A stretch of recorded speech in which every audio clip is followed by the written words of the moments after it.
Hello everyone. ये thermochemistry का एक क्वेश्चन है। इसको सॉल्व करने के लिए सबसे पहले क्वेश्चन को रीड करेंगे और क्लियरली इसमें जो डेटा दिया है उसको समझेंगे। फिर जो पूछा है उसको कैलकुलेट करने के क्या क्या तरीके हो सकते हैं उसको सीखने वाले हैं। तो क्वेश्चन में बोला है calculate the enthalpy change for the combustion of 1 mole of glucose to carbon dioxide and water. तो सबसे पहले ग्लूकोज का कंबस्शन करा रहा है। तो सॉल्यूशन में क्या करना है, इसमें रिएक्शन को लिखना है, ग्लूकोज का कंबस्शन कराना है। तो इसका सॉल्यूशन करने के लिए ग्लूकोज का फॉर्मूला पता होना चाहिए, क्वेश्चन में दिया भी है C6H12O6। O2 के साथ इसका क्या कराएंगे, कंबस्शन। और इसका जो प्रोडक्ट बन रहा है क्वेश्चन में बोल दिया है CO2 बनेगा प्लस वाटर बनेगा। ऑलरेडी हम लोग जानते भी हैं कि इसका प्रोडक्ट क्या क्या बनाना है। तो देखो कार्बन कितना है यहाँ पे 6 मोल, तो इधर 6 से मल्टीप्लाई कर देना। और हाइड्रोजन यहाँ पे कितना है 12 मोल, तो यहाँ पे 6 से मल्टीप्लाई करना पड़ेगा। 12 मोल हाइड्रोजन इधर भी हो गया प्रोडक्ट साइड में। अब ऑक्सीजन की बारी आई, तो ऑक्सीजन में देखेंगे यहाँ पे कितना ऑक्सीजन है 12। पानी में कितना ऑक्सीजन है 6 मोल बोल सकते हैं। तो टोटल अपना 18 मोल ऑक्सीजन आ रहा है। तो यहाँ पे ग्लूकोज में ही 6 मोल ऑक्सीजन है। कितनी की कमी हो रही है 12। 12 मोल की कमी हो रही है। तो यहाँ पे 6 ऐड कर देंगे। तो दोनों साइड क्या हो गया, एटम बैलेंस हो गया, रिएक्शन भी बैलेंस हो गया। इस रिएक्शन के लिए बोला है एंथैल्पी ऑफ कंबशन, इस कैलकुलेट करना है इस रिएक्शन का एंथैल्पी ऑफ कंबशन। एक्चुअल में एंथैल्पी ऑफ रिएक्शन क्या है, एंथैल्पी ऑफ कंबशन है किसका, ग्लूकोज का। एंथैल्पी ऑफ कंबशन हमने अपने को यहाँ से कैलकुलेट करना है। तो देखो जब भी एंथैल्पी ऑफ कंबशन निकालना होगा, एंथैल्पी ऑफ कंबशन यहाँ पे एक्चुअल में है क्या, एंथैल्पी ऑफ रिएक्शन ही बताना है। तो क्या करेंगे, फॉर्मेशन का एंथैल्पी दिया है, जो भी यहाँ पे रिएक्टेंट है जैसे मान लो ग्लूकोज हो गया, उसका फॉर्मेशन एंथैल्पी दिया है। CO2 का फॉर्मेशन एंथैल्पी दिया है। H2O का फॉर्मेशन एंथैल्पी दिया है। तो जब भी फॉर्मेशन एंथैल्पी देगा तो उसके लिए क्या करते थे, प्रोडक्ट प्रोडक्ट का फॉर्मेशन एंथैल्पी माइनस रिएक्टेंट का फॉर्मेशन एंथैल्पी। तो प्रोडक्ट साइड में क्या क्या है उसका फॉर्मेशन एंथैल्पी लिख लेते हैं। प्रोडक्ट साइड में CO2 है, तो CO2 का फॉर्मेशन एंथैल्पी क्वेश्चन में दिया है -393.5। ये फॉर्मेशन एंथैल्पी है CO2 का पर मोल। लेकिन यहाँ पे बन कितना रहा है रिएक्शन में 6 मोल, तो 6 से मल्टीप्लाई करना पड़ेगा। प्लस H2O है प्रोडक्ट में, तो H2O का फॉर्मेशन एंथैल्पी दिया है -285.8। तो इसको लिखेंगे -285.8। और इसका कितना मोल बन रहा है 6 मोल, तो 6 से मल्टीप्लाई करेंगे। तो यहाँ से हमने क्या लिख लिया, प्रोडक्ट का फॉर्मेशन एंथैल्पी माइनस, अब फिर क्या करना है रिएक्टेंट का फॉर्मेशन एंथैल्पी। रिएक्टेंट में क्या है, ग्लूकोज है और O2 गैस है। तो ग्लूकोज का फॉर्मेशन एंथैल्पी दिया है स्टैंडर्ड कंडीशन में कितना है -1260। यूनिट सबका सेम है तो यूनिट का कोई टेंशन नहीं है, कन्वर्जन नहीं करना है। प्लस O2, O2 भी रिएक्टेंट साइड में है, तो O2 गैस है, स्टैंडर्ड कंडीशन में इसका फॉर्मेशन एंथैल्पी कितना होता है 0, तो इसका वैल्यू रख दिए 0। अब यहाँ से इसको सॉल्व करेंगे तो क्या मिल जाएगा अपने को, एंथैल्पी ऑफ रिएक्शन या फिर कंबशन का एंथैल्पी आ जाएगा ग्लूकोज के लिए। तो इसको सॉल्व करेंगे, 6 का मल्टीप्लाई करेंगे 18 और 321, 6 का 9 में,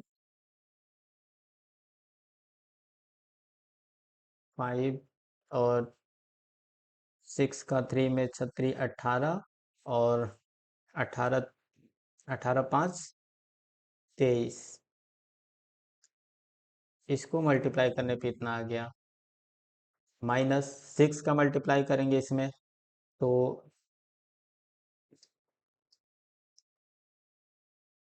4,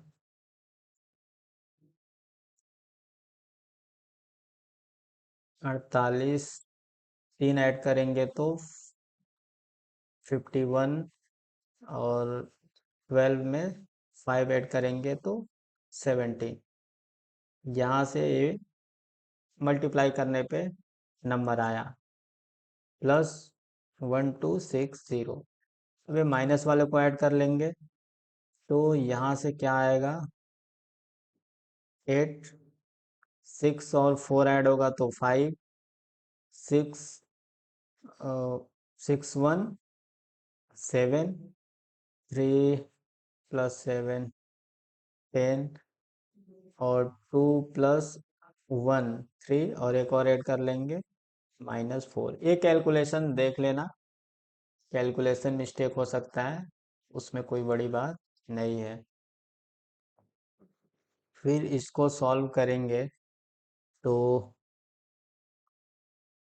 इसका आंसर आएगा 8.5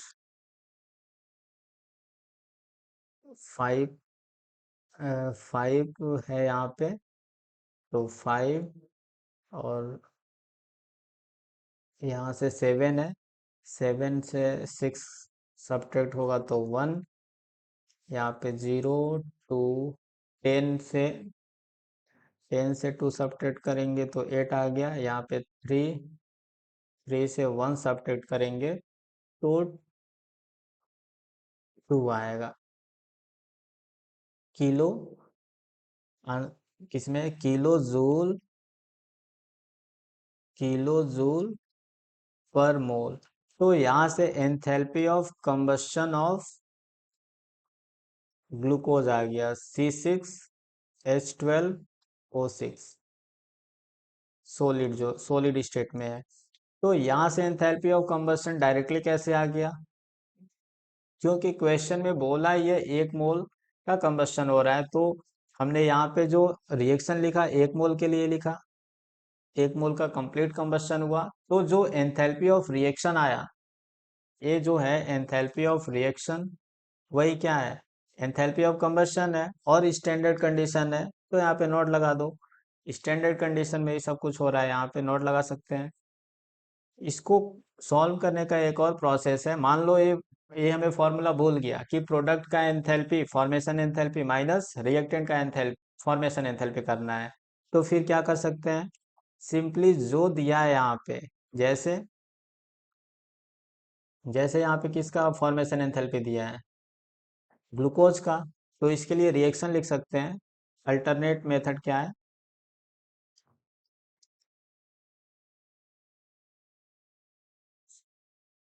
ग्लूकोज का फॉर्मेशन एंथैल्पी दिया है C6H12O6 सॉलिड। इसका फॉर्मेशन एंथैल्पी दिया है, मान लो इसका स्टैंडर्ड कंडीशन में फॉर्मेशन एंथैल्पी कितना है -1260, 1260 किलो जूल पर मोल। तो यहाँ पे रिएक्शन लिखो ताकि इस रिएक्शन का एंथैल्पी फॉर्मेशन एंथैल्पी के बराबर हो। तो यहाँ पे क्या लिखेंगे, कार्बन ग्रेफाइट सॉलिड स्टेट में, यहाँ पे कार्बन लिख रहा हूँ सिर्फ, इसका मतलब क्या है, ये ग्रेफाइट है, कार्बन कैसा है ग्रेफाइट है और सॉलिड स्टेट में है, तो इसके कितने मोल लेना है 6 मोल प्लस H2 गैस के फॉर्म में होना चाहिए यहाँ पे, 6 मोल लगेगा। O2 के कितने मोल लगेंगे? 3 मोल। O2 gas. तो इस रिएक्शन का जो एंथैल्पी आएगा फॉर्मेशन एंथैल्पी के बराबर होगा, ग्लूकोज के फॉर्मेशन एंथैल्पी के बराबर होगा।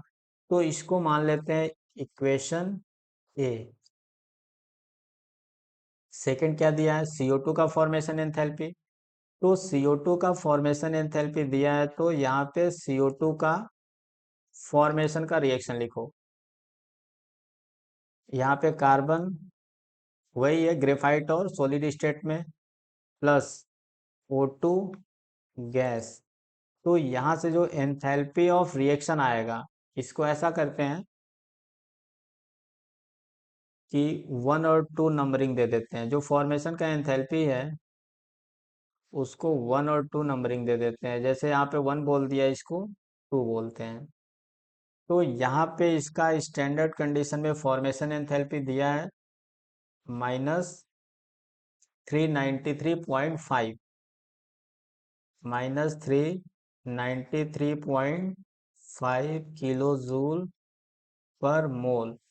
इसको बी रिएक्शन बोल देते हैं।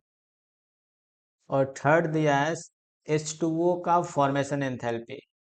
तो H2O का फॉर्मेशन का रिएक्शन लिखते हैं।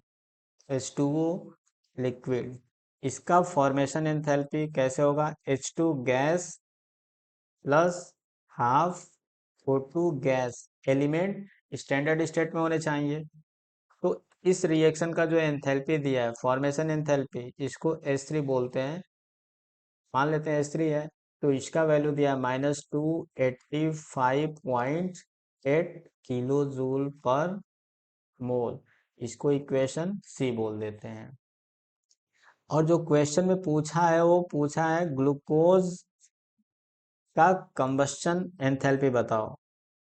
तो पूछा क्या है उस रिएक्शन को लिखो। C6H12O6 सोलिड, इसका 1 मोल का कंबस्शन कराना है, मतलब कंबस्शन का एंथैल्पी बताओ, वो भी स्टैंडर्ड कंडीशन में। तो यहाँ से कंबस्शन होगा तो बनेगा 6 CO2 गैस प्लस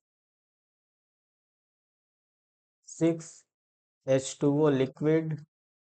इस रिएक्शन का जो एंथैल्पी आएगा स्टैंडर्ड कंडीशन में, वो enthalpy of combustion of glucose के बराबर होगा, H12O6 सोलिड। और इसी को बताना है, enthalpy of reaction he ultimately बताना है। तो इस रिएक्शन का एंथैल्पी लाना है,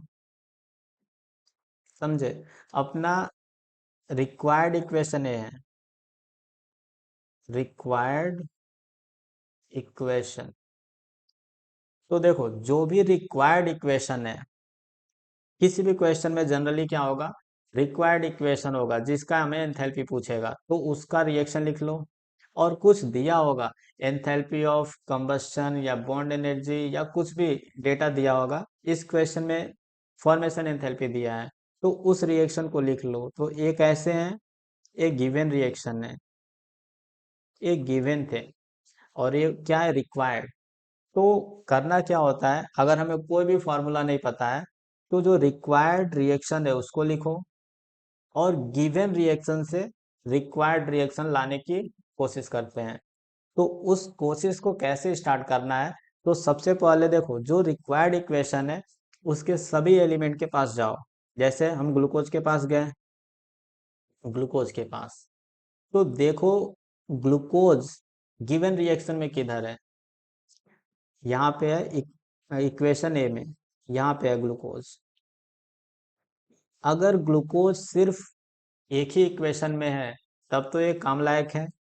अदरवाइज ग्लूकोज कहीं और आ रहा है, किसी और इक्वेशन में बी या सी में आ रहा है, फिर ये अपने काम लायक नहीं है।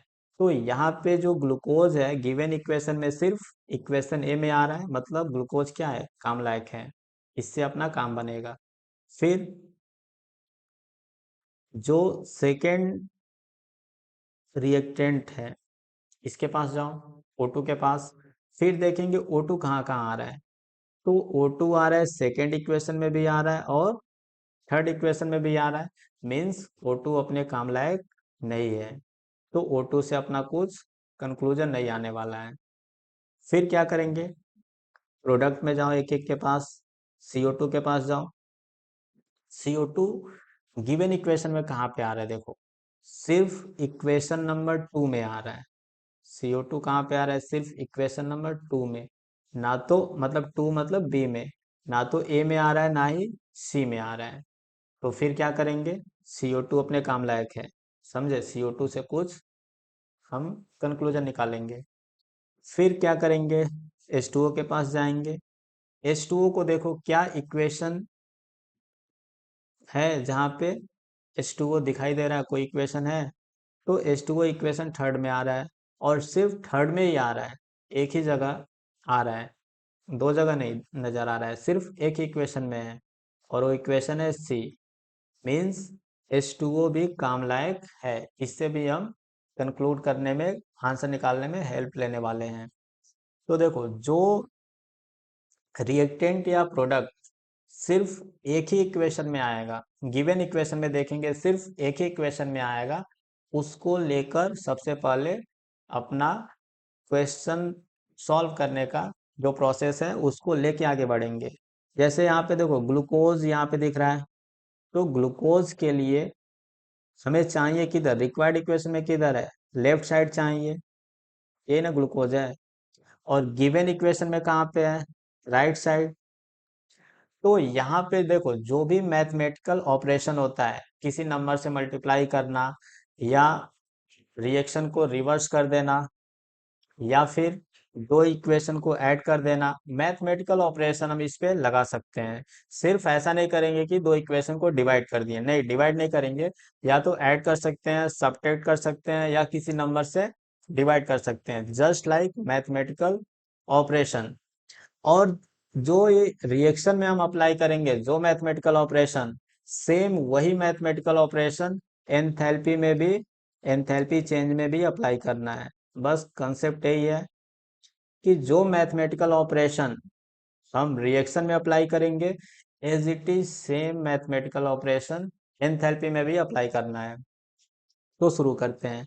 ग्लूकोज हमें चाहिए लेफ्ट साइड में, लेकिन दिया किधर है, राइट साइड।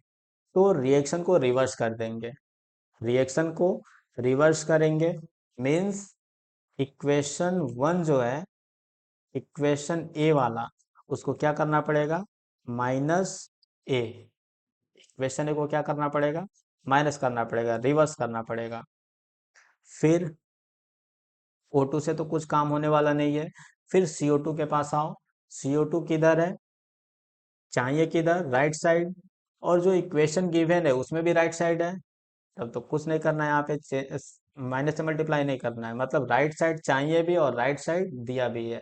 तो फिर क्या करेंगे, यहाँ पे देखो कोफिशिएंट कितना है, 6, मतलब 6 मोल CO2 बन रहा है, और गिवन जो रिएक्शन है उसमें कितना मोल बन रहा है, 1 मोल।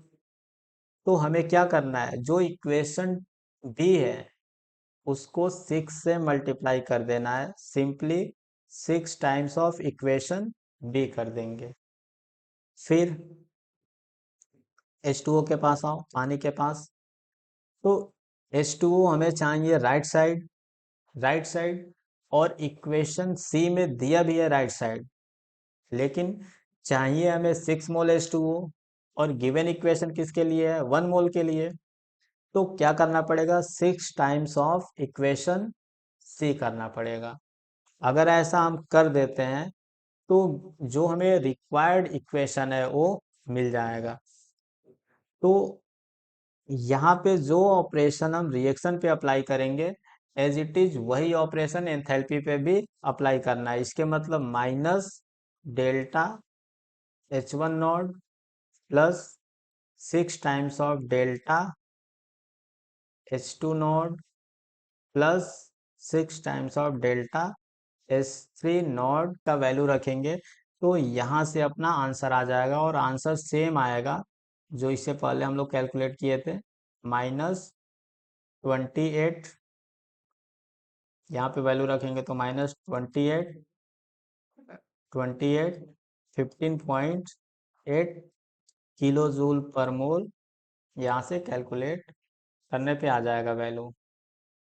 नेक्स्ट क्वेश्चन है, calculate enthalpy of formation of acetic acid if enthalpy of combustion is minus 867, enthalpy of formation of CO2 दिया है, H2O लिक्विड भी दिया है। तो यहाँ से करना क्या है, सेम उसी टाइप से क्वेश्चन है कि पहले जो दिया है उसको लिख लो। एंथैल्पी ऑफ कंबस्शन किसका दिया है, एसिटिक एसिड का, CH3 COOH। सॉल्यूशन करते समय क्या करेंगे, CH3 COOH, इसका एंथैल्पी ऑफ कंबस्शन दिया है, तो कंबस्शन का रिएक्शन तो लिखना पड़ेगा।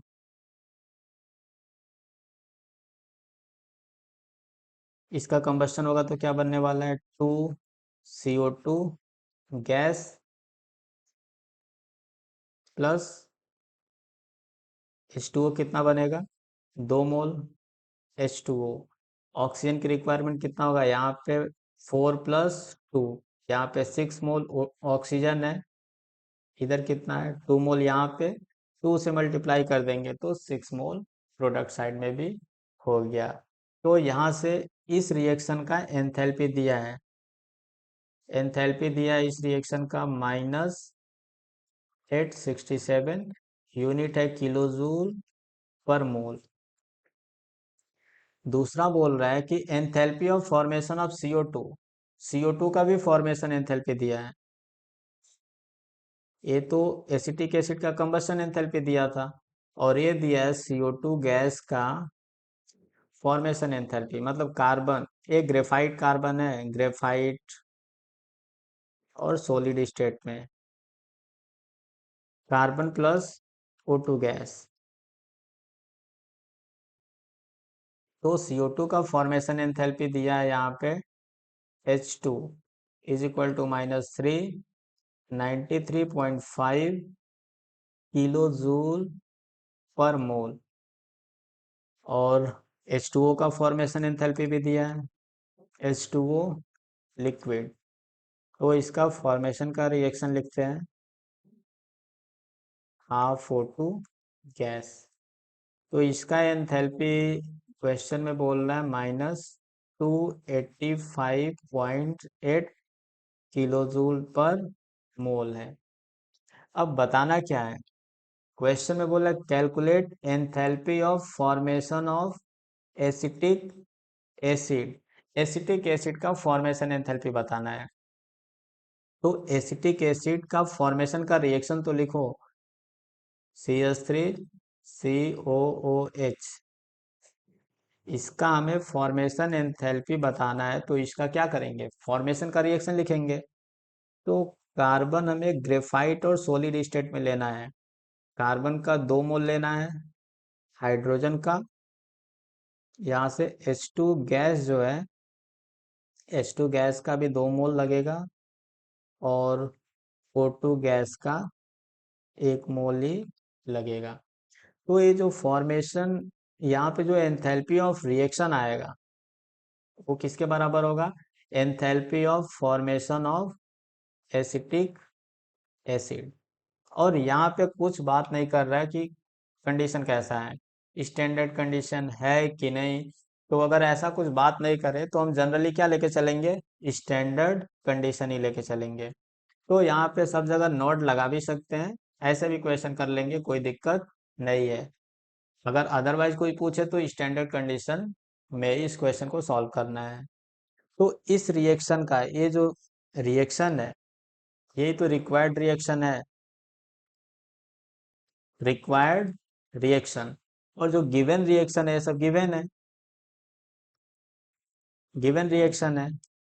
तो अपने को करना क्या होता है, इससे पहले वाले क्वेश्चन में बताया, रिक्वायर्ड रिएक्शन को लाना होता है फ्रॉम द गिवन रिएक्शन।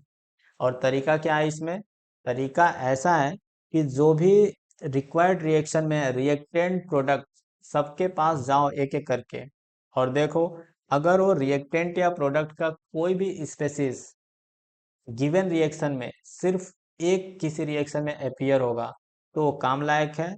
अगर वो रिएक्टेंट या प्रोडक्ट का कोई स्पेसिस दो या दो से ज़्यादा रिएक्शन में अपियर हो गया फिर वो काम लायक नहीं है।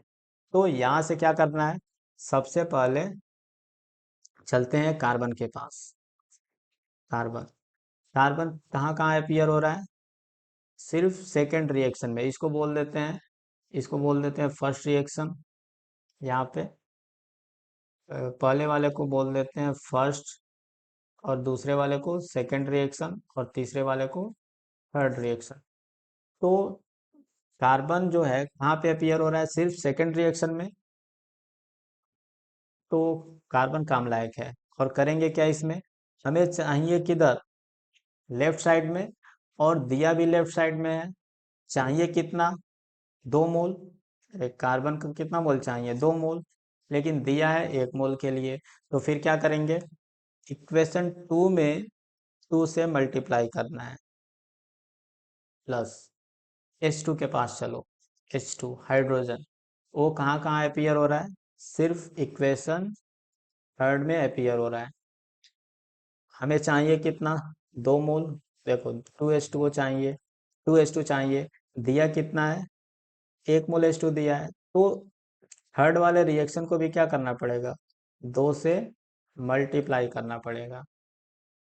फिर यहाँ पे देखो O2, O2 के पास चलते हैं। फिर O2 कहाँ कहाँ आ रहा है, देखो गिवन रिएक्शन में O2 इक्वेशन फर्स्ट में भी आ रहा है, इक्वेशन सेकंड में भी आ रहा है, इक्वेशन थर्ड में भी आ रहा है। O2 एक से ज्यादा इक्वेशन में आ रहा है, मीन्स O2 काम लायक नहीं है, फैथफुल नहीं है, विश्वसनीय नहीं है, मीन्स O2 से अपना काम बनने वाला नहीं है। तो फिर क्या करेंगे, एसिटिक एसिड के पास चलते हैं। ये कहाँ कहाँ पे आ रहा है, इक्वेशन फर्स्ट में। इक्वेशन फर्स्ट में आ रहा है और तो कहीं आ नहीं रहा है, इसके मतलब इससे काम बनेगा। तो देखो चाहिए हमें किधर, एसिटिक एसिड चाहिए राइट साइड, लेकिन दिया किधर है, लेफ्ट साइड। और चाहिए हमें 1 मोल, इधर भी दिया भी 1 मोल है। तो अपने को सिर्फ क्या करना है, रिएक्शन को रिवर्स करना है, इक्वेशन फर्स्ट को रिवर्स करना है। और रिवर्स करने के लिए क्या करेंगे, सिंपल माइनस से मल्टीप्लाई कर देंगे। तो देखो जो ऑपरेशन हम यहाँ पे यहाँ पे अप्लाई किए हैं रिएक्शन पे, एज इट इज वही ऑपरेशन हम क्या करेंगे, एंथैल्पी पे अप्लाई करेंगे। इसके मतलब 2 टाइम्स ऑफ डेल्टा H1 करना है, plus 2 times of delta H3 करना है, माइनस ऑफ डेल्टा H1 करना है। अगर हम ऐसा करते हैं तो यह जो है एंथैल्पी ऑफ फॉर्मेशन के बराबर आ जाएगा। मतलब जो रिक्वायर्ड रिएक्शन है वो आ जाएगा, यहाँ से करने से अपना क्या आ जाएगा, ऐसा ऑपरेशन लगाएंगे रिएक्शन पे तो रिक्वायर्ड रिएक्शन आ जाएगा। और वही ऑपरेशन कहाँ पे लगा दिए, एंथैल्पी पे, जो गिवन रिएक्शन थे उनके एंथैल्पी पे। तो यहाँ पे इस रिएक्शन का एंथैल्पी आ गया, मीन्स फॉर्मेशन एंथैल्पी आ गया किसका, एसिटिक एसिड का। तो डायरेक्टली वैल्यू रख के कैलकुलेट कर सकते हैं। अब यहाँ से एक बार देख लेते हैं ऐसा होता भी है क्या। तो सेकेंड इक्वेशन को क्या करो, 2 से मल्टीप्लाई करो। तो क्या दिखेगा यहाँ पे, 2C प्लस 2O2, और इधर क्या होगा, 2CO2, 2CO2 गैस, यहाँ पे O2 गैस। और फिर थर्ड इक्वेशन को भी 2 से मल्टीप्लाई करना था। तो यहाँ पे 2H2 गैस प्लस O2, और राइट साइड वाला जो है राइट साइड की ओर ऐड करेंगे। तो यहाँ से आ जाएगा 2H2O लिक्विड। अब फिर क्या करना है, इक्वेशन 1 को रिवर्स करना था। रिवर्स करेंगे तो इधर आएगा 2H2 2H2O liquid plus product में क्या है, 2CO2। तो यहाँ से क्या आएगा, 2CO2 गैस। ये भी O2 गैस है। ये सब प्रोडक्ट साइड में है, इधर जितने भी हैं सब प्रोडक्ट साइड में है। प्लस इक्वेशन फर्स्ट को रिवर्स किया तो प्रोडक्ट में जो लिखा है वो रिएक्टेंट साइड लिखना पड़ेगा, acetic acid plus O2 gas. तो यहाँ पे क्या लिखना पड़ेगा, acetic acid CH3COOH liquid plus O2 gas. अब यहाँ पे जो कैंसल हो रहा है उसको कैंसिल कर लेते हैं। यहाँ पे देखो 2H2O से 2H2O कैंसिल हो जाएगा, 2CO2 गैस से 2CO2 गैस कैंसिल हुआ, यहाँ से O2 गैस से O2 गैस कैंसिल हो गया, और जो बच गया उसको लिख लेते हैं। क्या बच गया, 2C plus 2O2 gas plus 2H2 gas converting into CH3COOH liquid. एक जगह यहाँ पे O2 जो है थोड़ा, यहाँ पे जो एसिटिक एसिड प्लस O2 जो लिखे हैं हम, यहाँ पे 2O2 है, 2O2। तो यहाँ से 2O2 ए वाला कैंसिल होगा, ए वाला O2 नहीं, ए वाला O2 रह जाएगा, ये वाला O2। तो यहाँ पे एक ही मोल O2 आने वाला है। तो यहाँ से देखो, यही तो अपना रिक्वायर्ड रिएक्शन था, यही तो अपना रिक्वायर्ड रिएक्शन था। देखो रिक्वायर्ड रिएक्शन आ गया कि नहीं, 2C plus 2H2 plus O2 gas converting into acetic acid. तो यहाँ पे जो इसका एंथैल्पी ऑफ रिएक्शन आएगा वो किसके बराबर है, enthalpy of formation of acetic acid. यहाँ पे जो हमने रिएक्शन पे ऑपरेशन लगाया है वही ऑपरेशन क्या करना है, एंथैल्पी पे लगाना है।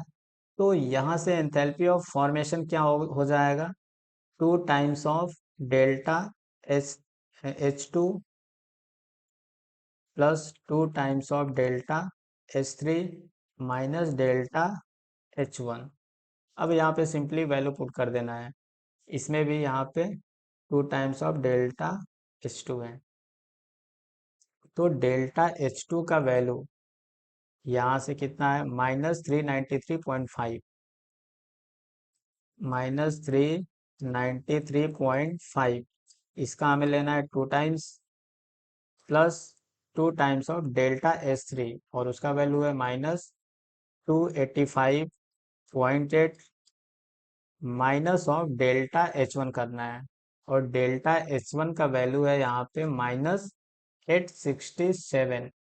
तो यहाँ पे हो जाएगा +867। अब इसको सिंपली अपने को कैलकुलेट कर लेना है, 2 से मल्टीप्लाई करेंगे तो 787,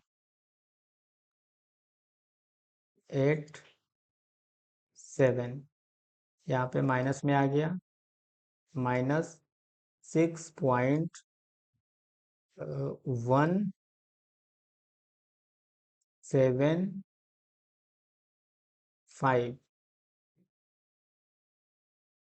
+867। फर्दर इसको ऐड कर लेते हैं, पॉइंट 0.8, हाँ 0.6, और ये हो जाएगा 8, 5 और 12 प्लस 130 +867। सॉल्व करने पे इसका वैल्यू आ रहा है 6.159। 2 में से 8 नहीं जाएगा, 12 में से 8 सब्ट्रैक्ट होगा तो 4 आएगा। ये आ गया किलो जूल पर मोल। तो यहाँ से एंथैल्पी ऑफ कंबशन आ गया, एंथैल्पी ऑफ फॉर्मेशन आ गया। यहाँ से क्या आ गया, enthalpy of formation of acetic acid calculate कर सकते हैं। तो ऐसे ही कोई भी क्वेश्चन पूछे तो उसमें कुछ डेटा दिया रहेगा। फ्रॉम द गिवन डेटा हम क्या करेंगे, रिएक्शन को लिखेंगे, और जो पूछेगा, जो भी डेटा पूछेगा उसके करस्पॉन्डिंग रिएक्शन लिखेंगे, और रिक्वायर्ड रिएक्शन को गिवन रिएक्शन से लाएंगे। और जैसे ही हम रिएक्शन को ला देंगे तो जो ऑपरेशन रिएक्शन पे लगाए रहेंगे एज इट इज वही ऑपरेशन एंथैल्पी पे लगाएंगे, फिर अपना डिजायर्ड आंसर आ जाएगा। तो आज के क्लास में बस इतना ही, फिर मिलते हैं नेक्स्ट क्लास में, तब तक पढ़ाई करते रहें, मस्त रहें, थैंक यू।